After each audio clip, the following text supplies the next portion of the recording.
Hello guys. तो कैसे हैं आप सब लोग। गाइस मैं अपना एक नया यूट्यूब चैनल लाई हूँ जिसमें मैं 12th क्लास की पूरी बिजनेस स्टडीज़ को कवर करा रही हूँ। साथ ही में मैं आप लोगों को पास्ट ईयर क्वेश्चंस भी कराऊंगी जिसमें आप लोगों को ये पता चलेगा कि क्वेश्चन किस तरीके से आते हैं, किस तरीके से केस स्टडीज़ फ्रेम करके आती है। तो ऐसे में कई बार क्या होता है कि नाम चेंज करके कुछ हल्की सी डिजिट्स चेंज करके आप लोग को क्वेश्चन दे दिया जाता है। तो अगर आप लोगों ने वो क्वेश्चंस कर लिए तो आपकी क्या होगा, माइंड में एकदम से क्लिक हो जाएगा, हाँ यही वाला क्वेश्चन था। तो आप लोगों के लिए बहुत अच्छा स्कोर करना बहुत इजी हो जाएगा, स्कोरिंग भी आप लोगों की अच्छी हो जाएगी। और एक फ़ायदा और, बिना पेइंग कोई फ़ी आप लोगों को कहीं ट्यूशन नहीं जाना, कहीं नहीं जाना, घर बैठ के सब कुछ पढ़ना है। साथ में गाइस मैं आप लोगों को पूरे नोट्स प्रोवाइड कर रही हूँ जिससे आप लोगों को ईजिली सब कुछ यहीं मिल जाएगा। तो आप लोगों को कोई टेंशन ही नहीं लेनी। तो स्टार्ट करते हैं। मैंने इससे पहले मेरी बहुत सारी वीडियोस डाल रखी है जिसमें मैंने अभी तक प्लानिंग पूरा कंप्लीट करा दिया है, ऑर्गेनाइजिंग का भी मैंने 2 पार्ट कंप्लीट करा दिए। तो गाइस अगर आप लोगों ने वो नहीं देखी है तो पहले प्लीज़ वो जाके देखिए, क्योंकि जब तक आप लोग बेसिक क्लियर नहीं करेंगे तब तक आप लोग को आगे पता नहीं चलेगा कि क्या हो रहा है और क्या नहीं हो रहा। तो स्टार्ट करते हैं हमारा आज part 3 of journey of 2021 with CS कशिश रछवानी। तो चैप्टर का नाम है ऑर्गेनाइजिंग और पार्ट है हमारा 3। इससे पहले मैंने आप लोगों को ये बता दिया था कि ऑर्गेनाइजिंग होता क्या है। साथ में मैंने ये आप लोगों को बताया था कि ऑर्गेनाइजिंग के क्या प्रोसेस होता है, फीचर्स क्या होते हैं, इम्पॉर्टेंस क्या होते हैं। मैंने जो भी इम्पॉर्टेंट चीज़ें वो सब बोल्ड कर दी है ताकि आप लोग को पूरा नहीं पढ़ना पड़े। एक बार तो पूरा रीड मारना, लेकिन जो कीवर्ड्स है मैंने वो क्या कर रखे हैं, बोल्ड कर रखे हैं। तो इससे आप लोग को बहुत हेल्प मिलेगी ताकि आप लोग क्या कर सको कि क्वेश्चन जो डायरेक्ट क्वेश्चन तो वैसे भी नहीं आएंगे, बहुत कम आएंगे, तो जो भी केस स्टडी बन के आएगी आप लोग को ईजिली पकड़ में आ जाए। साथ में गाइस मैंने ऑर्गेनाइजिंग का इससे पहले जो पढ़ाया था उसमें मैंने बहुत इंपॉर्टेंट टॉपिक बताया था डिविजनल और फंक्शनल स्ट्रक्चर। तो वो प्लीज़ देख लेना क्योंकि उसमें से कहीं ना कहीं एक बार क्वेश्चन आ ही जाता है और एक क्वेश्चन मिल ही जाएगा आपको हर पेपर में, तो वो एक बार ज़रूर देख लीजिएगा। अभी स्टार्ट करते हैं। हमारे ऑर्गेनाइजेशन के कुछ स्ट्रक्चर रह गए। फॉर्मल ऑर्गेनाइजेशन, 2 टाइप के हमारे ऑर्गेनाइजेशन होते हैं, फॉर्मल और इनफॉर्मल। जब भी आप पहली बार स्कूल में गए तो स्कूल में आप लोगों ने पूरा ढंग से एडमिशन लिया, पूरा अच्छे से क्लास में गए, आराम से बैठे। आप लोग जो सीट पे बैठे वो आप लोगों को क्यों मिली, क्योंकि आप लोग मान लो आप लोगों ने 11th क्लास में कोई नया स्टूडेंट आया, तो वो नया स्टूडेंट 11th क्लास में कोई आ जाता है या आप लोग भी जाते हो तो आप लोगों को क्यों मिलती है वो सीट, वो इसलिए मिलती है क्योंकि आप वहाँ पे फॉर्मलाइज्ड वे में गए हो। वहाँ पे आप लोग अपने दोस्तगिरी में नहीं गए हो, वहाँ पे आप कैसे गए हो, फॉर्मलाइज्ड वे में गए हो। ऐसे ही ऑर्गेनाइजेशन में भी क्या होता है, जब भी कोई एम्प्लॉय होता है, जब वो नया पहली बार जाता है तो वो इसलिए जाता है क्योंकि उसकी वो कैपेबिलिटी होती है, वो वहाँ जॉब करने जाता है, कोई फ्रेंडशिप रिलेशनशिप नहीं बिठाने जाता। तो उसका भी कोई बॉस होता है और उसके नीचे भी कोई एम्प्लॉय होता है। तो जब हम लोग स्टार्टिंग में ऑर्गेनाइजेशन स्टार्ट करते हैं, काम करना स्टार्ट करते हैं, तो वो हमारा फॉर्मलाइज्ड होता है, पूरा अच्छे से पता होता है हमें किसको ऑर्डर देना है और किससे ऑर्डर रिसीव करना। The organisation structure design establish by top management, जो टॉप मैनेजमेंट हमारा बनाता है कि ये टॉप पे बैठेगा, ये मिडल पे बैठेगा, ये लोअर पे बैठेगा, ये इसके नीचे वर्कर्स काम करेंगे, वो सब फॉर्मलाइज्ड होता है। The formal organization is officially set up to achieve certain goal. ये सब क्यों करता है, फॉर्मल ऑर्गेनाइजेशन क्यों बनाया जाता है, ताकि हमारे ऑर्गेनाइजेशन के गोल्स को क्या किया जा सके, अचीव किया जा सके। अब क्या फ़ायदे, हर चीज़ के कुछ फ़ायदे होते हैं, फ़ायदे बोलो, इंपॉर्टेंस बोलो। ज़रूरत क्या है फॉर्मल ऑर्गेनाइजेशन की, तो पहला ईजी टू फिक्स रेस्पॉन्सिबिलिटी। जब हम अपनी अपनी पोजीशन पे बैठे होंगे तो हमारी जिम्मेदारियां, रेस्पॉन्सिबिलिटी फिक्स करना बहुत इजी हो जाएगा। The easier to fix responsibility, it is easier to fix responsibility since mutual relationship are clearly defined. आपको सब कुछ अच्छे से डिफाइंड किया गया। अवॉइड डुप्लीकेशन ऑफ वर्क, क्योंकि एक काम एक ही इंसान को दिया जाएगा, पूरे अच्छे से स्केलर चेन मैंने पढ़ा है 2nd चैप्टर में, तो स्केलर चेन के हिसाब से सारा काम दिया जाएगा। तो ऐसे में एक काम एक ही इंसान करेगा, तो ऐसे में क्या होगा, डुप्लीकेशन नहीं होगा। ऐसा नहीं होगा कि एक काम 2 जने कर ले, तो डुप्लीकेशन से बच जाएंगे। तो it help in avoiding duplication of efforts because clarity of job and duties be perform. क्योंकि सब चीज़ों में क्या है, क्लैरिटी है। Next, maintain unity of command. Unity of command का मतलब क्या होगा कि आपका कौन बॉस है, आपको कौन ऑर्डर देगा, जो एम्प्लॉयर और एम्प्लॉय का रिलेशनशिप होगा वो अच्छे से बताएगा कि आप किसको ऑर्डर दे सकते हो और आप किससे ऑर्डर ले सकते हो, वो सब कुछ बताएगा। तो unity of command is maintain through establish chain of command. ये बता दिया जाएगा कि ये टॉप पे बैठा है, मिडल पे बैठा है, लोअर पे बैठा है, और ऐसे में आप लोग की यूनिटी ऑफ कमांड बहुत ईजिली फिक्स्ड हो जाएगी और आप लोग किससे ऑर्डर लोगे और किसको ऑर्डर दोगे वो भी ईजिली पता रहेगा।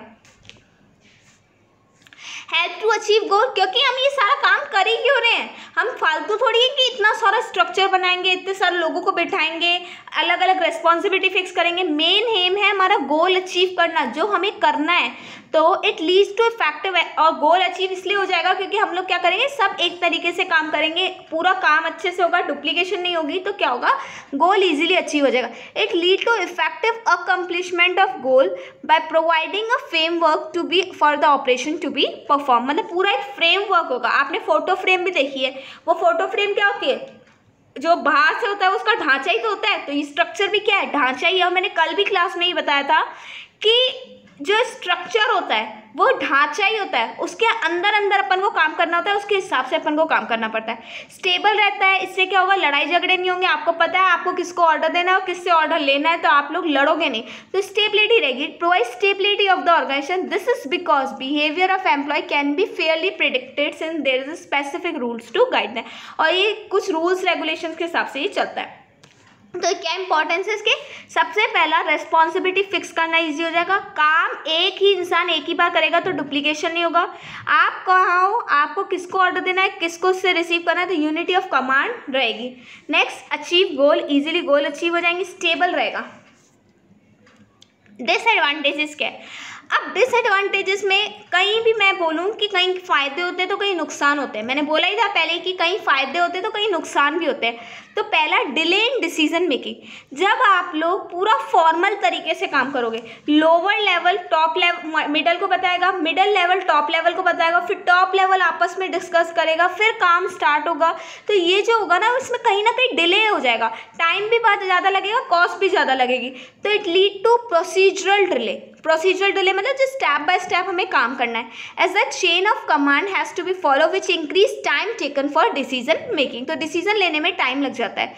Next, reduce talent. टैलेंट क्यों कम हो जाता है, क्योंकि जो मेन पॉलिसीज़ होती है, जो मेन प्रोग्राम्स होते हैं, वो सिर्फ टॉप लेवल बनाता है, और टॉप लेवल कभी भी मिडल और लोअर लेवल से पूछता ही नहीं है। तो मिडल और लोअर लेवल के पास अगर कुछ अलग से खुराफाती आइडिया होंगे तो वो बता ही नहीं पाएंगे। क्यों नहीं बता पाएंगे, क्योंकि टॉप लेवल उनसे पूछेगा ही नहीं। तो ऐसे में कहीं ना कहीं उनका टैलेंट क्या हो रहा है, कम हो रहा है। तो poor organisation practice may not provide adequate recognition to creative talent. अपना टैलेंट आप दिखा ही नहीं सकते, since it does not allow any deviation from rigidity laid down policy. जो एक पॉलिसीज बनाई गई, एक रूल्स बनाए गए, आप उससे अलग नहीं जा सकते, वो रिजिड है, वो आपको फॉलो करना ही पड़ेगा। Reduce flexibility. फ्लैक्सिबिलिटी नहीं है क्योंकि आपको पूरा एक स्केलर चेन से काम करना पड़ेगा, तो आप चाह के भी डायरेक्ट टॉप लेवल से बात नहीं कर सकते, आप लोगों को बात करनी पड़ेगी। अगर कोई वर्कर है तो वर्कर जाके भी टॉप लेवल से बात नहीं कर सकता, वो किससे बात करेगा, पहले लोअर लेवल से, फिर लोअर लेवल मिडल से, फिर मिडल लेवल टॉप लेवल से। तो ऐसे में क्या होगा, फ्लैक्सिबिलिटी कम रह जाती है। एक बार देख लेते हैं, एक बार डिसएडवांटेज। तो delay in decision making, talent कम हो जाता है और फ्लैक्सिबिलिटी भी कम हो जाती है। अब क्या होता है, जब हम लोग ऑर्गेनाइजेशन लेवल पे काम करना स्टार्ट कर देते हैं तो काम स्टार्ट हो जाता है, और काम हम लोग पूरा अथॉरिटी, रेस्पॉन्सिबिलिटी, रिलेशनशिप से स्टार्ट करते हैं।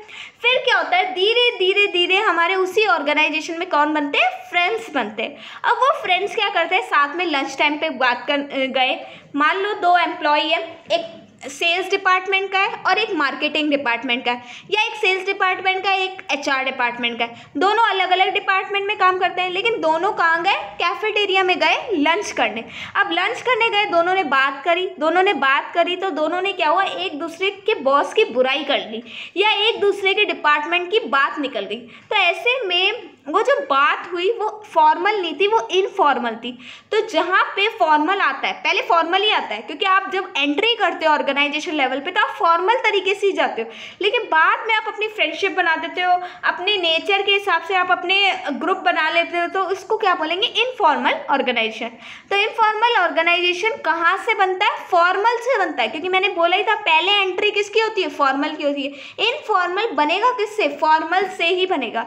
To meet the culture and social need of the member of the organisation, क्योंकि हम लोग इंडियंस हैं, तो इंडियंस को वैसे भी कि कहीं ना कहीं हमारे कल्चर और वो आ जाते हैं, तो हम लोग क्या कर लेते हैं, बात करने लग जाते हैं। तो सेम कल्चर के लोग मिल जाते हैं तो बात करना ज़्यादा ईजीली रहता है, तो वही सब हो जाता है। अब इसके क्या इंपॉर्टेंस है, तो सेफ्टी, सोशल नीड्स, क्योंकि वहाँ पे फॉर्मल लेवल पे सिर्फ हम ऑर्गेनाइजेशन के लेवल की बात कर रहे हैं, लेकिन भाई हम लोग इंसान है, कोई मशीन थोड़ी है कि सारा दिन काम करते रहे और फॉर्मल तरीके से चलते रहे। कहीं ना कहीं हमारी खुद की भी तो सेटिस्फैक्शन जरूरी है, खुद का मेंटल भी तो सही होना चाहिए। सोशल नीड्स, तो सोशल नीड्स यहाँ फुलफिल होती है। दो जने जब बात करते हैं तो बात करने से थोड़ा रिलैक्सेशन फील होता है। तो इनफॉर्मल ऑर्गेनाइजेशन सेटिस्फाई करता है social and cultural need of the member through bringing a feeling of belongingness. एक दूसरे की ऐसा लगता है कि हाँ यार ये है मेरे लिए, बैठा है, ये बात करेगा मेरे से, तो वही बात हो जाती है। स्टेटस और सेल्फ रिस्पेक्ट भी आती है कहीं ना कहीं। फ्लेक्सिबिलिटी रहती है, आप अपने बॉस को डायरेक्टली जाके नहीं बोल सकते, लेकिन वही बॉस अगर आपका फ्रेंड बन जाए तो कहीं ना कहीं आप बोल सकते हो, तो जैसे फ्लेक्सिबिलिटी आ जाती है। जबकि वहाँ पे क्या था, इनफ्लेक्सिबिलिटी। तो it make the organisation structure flexible and workable in nature. Differentiate करते रहना, वहाँ इनफ्लेक्सिबिलिटी थी, यहाँ पे फ्लेक्सिबिलिटी है। वहाँ पे ऑर्गेनाइजेशन के नीड्स को फुलफिल किया जा रहा है, इंसान को मशीन समझा जा रहा है, यहाँ पे सोशल नीड्स फुलफिल हो रही है।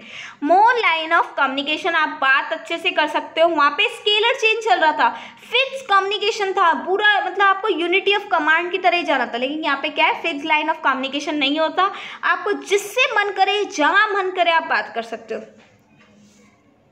एक बार वापस देख लो एडवांटेज, तो सेफ्टी सोशल नीड्स फुलफिल होती है हमारी, फ्लेक्सिबिलिटी रहती है और मोर लाइन ऑफ कम्युनिकेशन होता है। Next disadvantages. डिसएडवांटेजेस क्या होता है, स्प्रेड रूमर्स। इंडियंस की सबसे बड़ी आदत, एक की चार लगा के बोलते हैं, एक बात होती है और चार बना के बोल देते हैं। मतलब क्या हुआ, रूमर्स, अफवाहें फैलती है, यहाँ से वहाँ बात कर जाती है। पता है इसको ग्रैप वाइन भी बोला जाता है। ग्रैप वाइन क्यों बोला जाता है, क्योंकि आपने अंगूर का गुच्छा देखा है, वो यहाँ से वहाँ अंगूर लगे होते हैं उसमें, मतलब उसमें भी क्या होता है, कहीं भी अंगूर चले जाते हैं। तो ये भी ऐसा ही होता है, ये भी रूमर्स फैलाता है, ग्रेप वाइन बनाता है ये भी। तो इनफॉर्मल ऑर्गेनाइजेशन में बिकम डिस्टर्बटिव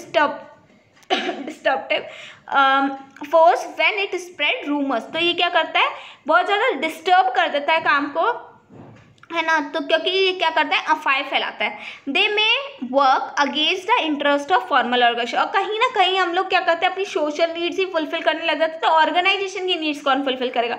और मेन तो हम यहाँ ऑर्गेनाइजेशन के लिए है, नो सिस्टमेटिक वर्किंग। जबकि वहाँ पे क्या था, हर काम सिस्टमेटिक वे से हो रहा था, लेकिन यहाँ पे नहीं है। यहाँ पे आप कहीं पे भी किसी से ही बात कर रहे हो जो कि सिस्टम के हिसाब से सही नहीं है।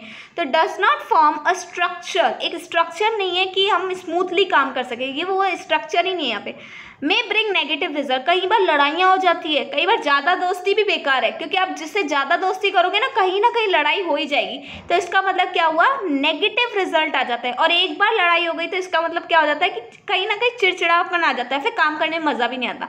तो ये क्या हुआ, informal organisation oppose the policies and changes of management and thus it become very disturb. अच्छा, एक बात बहुत इंपॉर्टेंट है, कई बार एम्प्लॉयज़ क्या करते हैं, अपनी यूनियन बना देते हैं। तो ऑर्गेनाइजेशन के मैनेजमेंट बोलते हैं नहीं, हमें इस तरीके से काम करना है। जैसे मैं एक एग्जांपल बताऊं कि काम करने के लिए एक सॉफ्टवेयर यूज़ होता है, टेली एक सॉफ्टवेयर है, बहुत यूज़ होता है। लेकिन अभी इंडिया में टेली कम होके नए सॉफ्टवेयर आ रहे हैं जो कि वर्ल्ड लेवल पे काम कर रहे हैं और अच्छे भी है। जैसे सैप है। तो टेली से सैप पे शिफ्ट होना चाहा ऑर्गेनाइजेशन के मैनेजमेंट ने। तो मैनेजमेंट बोलेगा कि आप लोग टेली छोड़ के सैप सीखना चालू कर दो। अब ऑर्गेनाइजेशन के एम्प्लॉयज़ क्या बोलेंगे, नहीं हम तो नहीं सीख रहे। वहाँ पे उन लोगों ने संगठन बना दिया। तो यही बोल रहा है कि चेंजेस ऑफ मैनेजमेंट, अगर मैनेजमेंट कोई चेंज लाना भी चाहेगा ना तो एम्प्लॉयज़ मना कर देते हैं। It become very difficult to implement them in organisation, और उसको बहुत मुश्किल हो जाता है संभालना। तो कहीं ना कहीं किसी के एडवांटेज है तो किसी के डिसएडवांटेजेस है। पहले फॉर्मल आएगा फिर ही इनफॉर्मल आएगा। More emphasis on to individual interest. वही वहाँ पे ऑर्गेनाइजेशन के लेवल पे बात कर रहा था, यहाँ पे इंडिविजुअल से अपने लेवल पे बात करेगा, और जब हम अपने अपने लेवल पे बात करेंगे तो ऑर्गेनाइजेशन के गोल्स तो अचीव होंगे ही नहीं। तो more important to satisfaction of individual interest as compare to organisational interest. यहाँ पे मैंने कहीं है ना डिफरेंस दे रखा है, तो बहुत ध्यान से सुनना एक बार। कम्युनिकेशन कैसा होता है? फॉर्मल ऑर्गेनाइजेशन में कम्युनिकेशन ऑफिशियली होता है, ऑफिशियल लाइन ऑफ कमांड में होता है, जबकि इनफॉर्मल में क्या होता है? Communication based on convenience. Convenience मतलब जैसे हमें अच्छा लगेगा हम वैसे ही बात करेंगे। Next, flow of authority. तो फॉर्मल में कैसे आएगी? टॉप टू बॉटम होगी, क्योंकि हमारी स्केलर चेन है। लेकिन इनफॉर्मल में तो ऐसा कहीं नहीं है, आप कहीं भी फ्लो कर सकते हो, वर्टिकल लेवल पे फ्लो होगी, कैसे भी होगी, ऊपर से नीचे, नीचे से ऊपर, कैसे भी आ सकती है। नेक्स्ट, टेन्योर होता है फॉर्मल का लॉन्ग टाइम पे। जब आप फॉर्मली अच्छे तरीके से काम कर रहे हो, जो रूल्स एंड रेगुलेशन के हिसाब से काम कर रहे हो, तो आप लंबे समय तक चल सकते हो। जबकि ज़्यादा दोस्ती क्या कर सकती है? लड़ाइयाँ खट्टा कर देती है। तो ये जो चीज़ें ना छोटे टाइम तक चलती है, short tenure. Next, leadership, fourth point. Leadership under formal organisation manager leader by वर्चर ऑफ देयर सुपीरियर पोजीशन। आप किसी के लीडर इसलिए बने हो क्योंकि आपकी वो पोजीशन है, औहदा है, उस औहदे की वजह से बने हो। जबकि इनफॉर्मल में क्या होता है? हमारे बराबर वाला भी हमारा लीडर बन जाता है, वो हमें इस तरीके से इन्फ्लुएंस करता है कि हम उसकी बात पे आ जाते हैं और वो हमारे ऊपर राज करने लग जाता है। तो स्टेबल नहीं है, प्रिडिक्टेबल नहीं है यहाँ पे। इंडिपेंडेंस, फॉर्मल ऑर्गेनाइजेशन इंडिपेंडेंट है, वो इनफॉर्मल पे डिपेंड नहीं है, क्योंकि मैंने पहले ही बोला था स्टार्टिंग फॉर्मल से होती है, फिर हम इनफॉर्मल में आते हैं। तो फॉर्मल तो इंडिपेंडेंट हुआ ना, वो इनफॉर्मल पे थोड़ी डिपेंड है। जबकि इनफॉर्मल किस पे डिपेंड है? फॉर्मल पे। आप ऑर्गेनाइजेशन में आओगे ही नहीं तो इनफॉर्मल कैसे होंगे? कैसे दोस्त बनेंगे? तो पहले फॉर्मल फिर इनफॉर्मल। तो फॉर्मल इंडिपेंडेंट है जबकि इनफॉर्मल डिपेंडेंट है। गाइज, हमारी आज की वीडियो यहीं पे कंप्लीट करती हूँ मैं। छोटे छोटे टॉपिक्स के साथ मैंने कंपेरेटिव वे में सब कुछ आप लोगों को प्रोवाइड किया है, ताकि आप लोगों के ऊपर भी बर्डन ना पड़े और आप लोग को चार्ट के फॉर्म में, जैसे ये मैंने टेबुलर फॉर्म में बढ़ाया है, तो आप लोग को ईजिली समझ में आ जाए। तो गाइज, यहाँ पे हमारी वीडियो कंप्लीट होती है आज की। अगर आपको मेरा चैनल अच्छा लगे, मेरा कंटेंट अच्छा लगे, तो प्लीज़ उसको लाइक कीजिएगा, शेयर कीजिएगा, आगे बहुत सारे लोगों को रिकमेंड कीजिएगा, and subscribe the channel. Thank you.